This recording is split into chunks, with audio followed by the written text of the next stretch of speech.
O presidente Lula deu seguidas declarações de que só faria negociações políticas, abre aspas, à luz do dia, com transparência. Mas, não vou imitar a voz, viu? Mas passou a adotar algumas táticas para esconder reuniões em que trata da reforma ministerial. Em particular, uma reunião escondidinha com o presidente da Câmara, Arthur Lira. Segundo o jornal Folha de São Paulo, esses encontros políticos que deveriam acontecer à luz do dia têm ocorrido à noite, fora da agenda. O que a gente faz é por debaixo dos panos para ninguém saber. Fora, os dois chefes que chegam a dispensar, inclusive, seus comboios de segurança e usam, segundo a Folha de São Paulo, fato narrado pela Folha de São Paulo que será comentado aqui, e usam carros à paisana, deve ser carros não oficiais, para não serem notados. Bolsonaro era criticado por petistas pela falta de transparência nas agendas, aqui já é nosso teleprompter, e para tentar despistar a imprensa, o que agora ocorre também na gestão de Lula. Vamos lá, primeiro vamos ouvir o nosso Nelson Kobayashi sobre esse assunto. Princípio da impessoalidade, transparência, agenda pública não tem que ter reuniões públicas onde se discutem interesses e assuntos públicos, meu querido?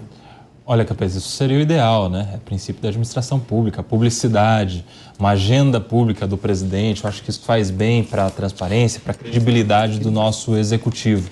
Seria o ideal, não só do nosso executivo, do presidente Lula, mas também do presidente da Câmara dos Deputados, do presidente do Senado Federal, do próprio Supremo Tribunal Federal. Acho que quanto mais transparência, mais publicidade, mais credibilidade eles têm a alcançar da nossa população, em especial nesse contexto tão tumultuado que a gente vive de descrédito das instituições.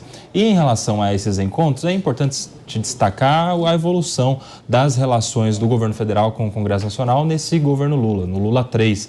Há muita dificuldade, ou tem havido muita dificuldade desde o início do governo de se formar o que se chama de governabilidade, de boa relação. A gente está aí com alguns meses, né? Nós estamos indo para o 10º mês de gestão e nós já estamos discutindo reforma ministerial, já tem troca de cadeiras nos ministérios. Nós já tivemos, inclusive, troca de ministros, a Daniela, por exemplo, que deixou o Ministério do Turismo para a entrada do Sabino.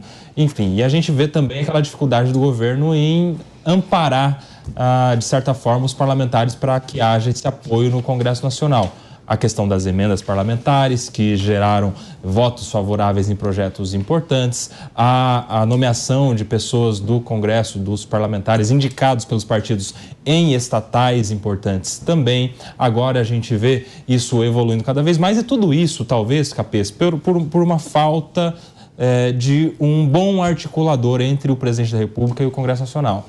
Vamos nos lembrar que nos primeiros governos do presidente Lula, ele tinha um time muito mais experimentado na política, muito mais habilidoso nas relações políticas, e dessa vez não é tão bem assim. O ideal seria, claro, que tivesse essa figura na condição de um ministro da Casa Civil ou de Relações Institucionais, que hoje são os dois ministérios que tentam fazer esse tipo de acordo, mas vez ou outra o próprio presidente Lula se vê na obrigação de estabelecer essas relações.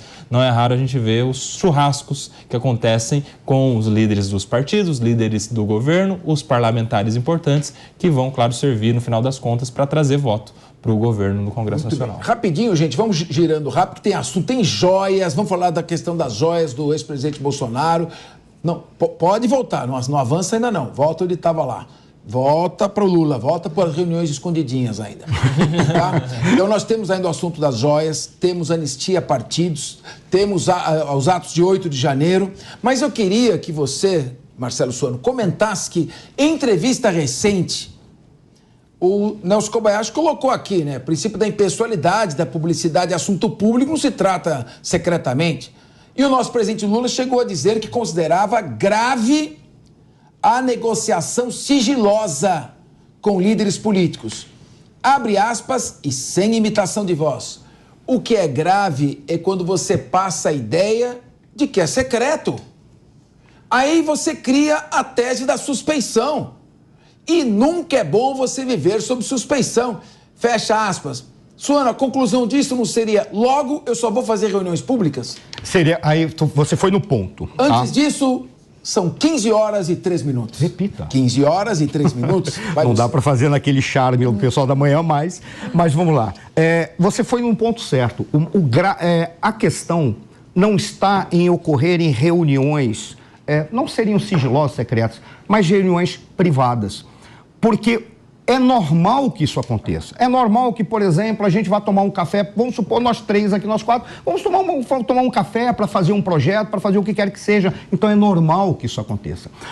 O despistar para desviar dos paparazzi também é como eu achei de injusto e inadequado o que o jornal fez, porque ele comparou com o Bolsonaro, dizendo que o Bolsonaro parava e mudava, ia com o carro para enganar. Só que o Bolsonaro dizia, eu vou fazer uma reunião. Ele não é diferente do que estava acontecendo, dizia, não farei reunião com ninguém e, além disso, despistou. É diferente. Mas o que eu estou tentando dizer, o maior problema está nesta contradição entre tentar vincular algo que era feito no governo passado, sabendo que ele iria fazer também, até mesmo porque a maneira como se fazem as negociações acaba caindo na necessidade de fazer reuniões privadas. O problema maior é o seguinte, a transparência é exigida, mas não é na reunião que é feita. A transparência é exigida no momento da tomada de decisão, no esclarecimento de tudo aquilo que foi feito e os vínculos que foram costurados. Aí é que tem que ter a transparência. Se eu fiz reuniões privadas com uma ou outra pessoa, isso não é relevante. O que é relevante é saber, 1, o que foi decidido.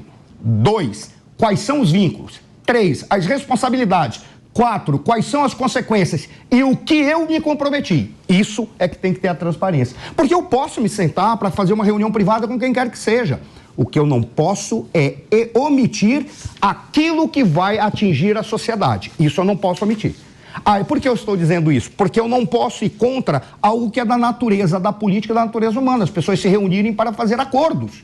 O que eu não posso admitir é que o acordo não tenha todos os elementos esclarecidos para a sociedade. Aí é que entra a transparência, aí é que entra o elemento concreto de uma política séria. Mas isso a gente já esperava, Capês. Por qual razão? Porque tudo aquilo que foi feito até agora foi apenas o seguinte, vamos enganar um determinado segmento da sociedade, falando um discurso específico, o outro segmento sabe que eu não vou cumprir, por isso não está enganado, e ali, quando chegar lá, agora eu tenho a bola. Se eu tenho a bola, eu vou dizer aonde que eu quero colocá-la para jogar. Ou seja, está invertendo as suas promessas. Num país sério, haveria um dispositivo constitucional com relação a suposto, né, seria estelionato eleitoral, porque fala uma coisa, cumpre outra, levando a um recall. Não com votação, mas com uma exclusão por parte deste parlamento, que é uma espécie de parlamentarismo e presidencialismo. É um lobespiro, como eu já tenho falado 500 vezes. Então deveria simplesmente... Lobespiro. Pega o desejo de sugar o sangue do povo do vampiro com a violência do lobisomem. Então é um lobespiro esse sistema. Lobespiro. Você sabe que Vampeta vem do vampiro com capeta. Quando o Vampeta chegou no Corinthians, eu estava lá, em 1998, ele não tinha os dentinhos da frente. Por isso que era Vampeta, era vampiro com capeta. Entendi. Nosso querido Vamp, meu amigo, um abraço a você. Tá fazendo um sucesso enorme. E pra mim, Vampeta, na minha lista dos 11 maiores jogadores de futebol de todos os tempos do Corinthians, você faz com o Paulinho o meio de campo ali, a dupla de volante. Isso aqui é amigo, né? Hein? Você é corintiano? Sou corintiano. Não, mas ele Deus, perdoai, ele não sabe por que torce. Não pode torcer. É Palmeiras, por favor. Vamos lá, então. Então, antes de falar, Cássio, Zé Maria, Amaral, Gamarra e Vladimir. Paulinho, Vampeta, Sócrates e Rivelino. Marcelinho Carioca e Ronaldo Fenômeno, o melhor Corinthians de todos os tempos. Vai você. Existe uma diferença. E o técnico? Entre... Peraí. E o técnico? O técnico é Oswaldo Brandão, que foi campeão em 77 pelo Corinthians. Mas deixa eu te falar uma coisa. Há uma diferença entre o discurso da transparência e a prática do sigilo? Professor Capês, primeiro que esse time do Corinthians não ganharia do meu São Paulo de 2005. E de nenhum Palmeiras.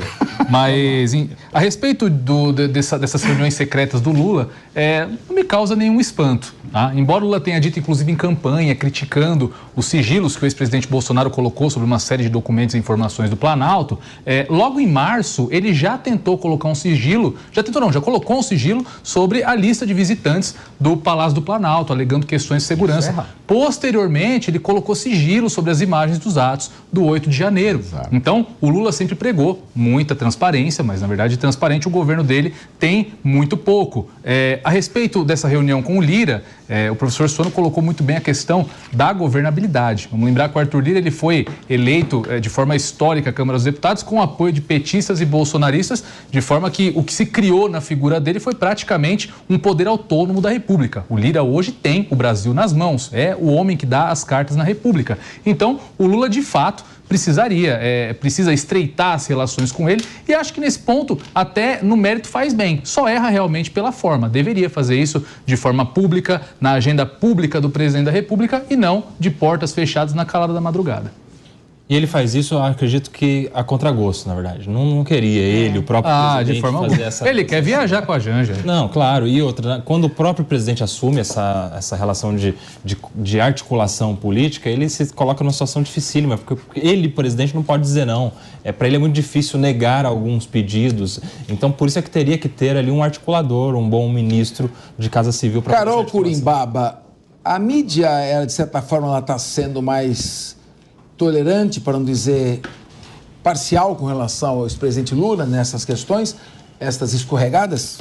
Na verdade, eu acho que a mídia está sendo muito injusta com uma figura essencial nessa história toda, pessoal. A Janja. Vocês não perceberam que ela teve que ceder? Porque a regra número 1 do governo é 100 reuniões após o expediente. E agora as noites de Lula estão tomadas aí por importantes negociações. Mas, Janja, aí eu vou ser sincera, Janja, eu te entendo, lá em casa também tem regras. E às vezes não cumpre, mas também tem regras.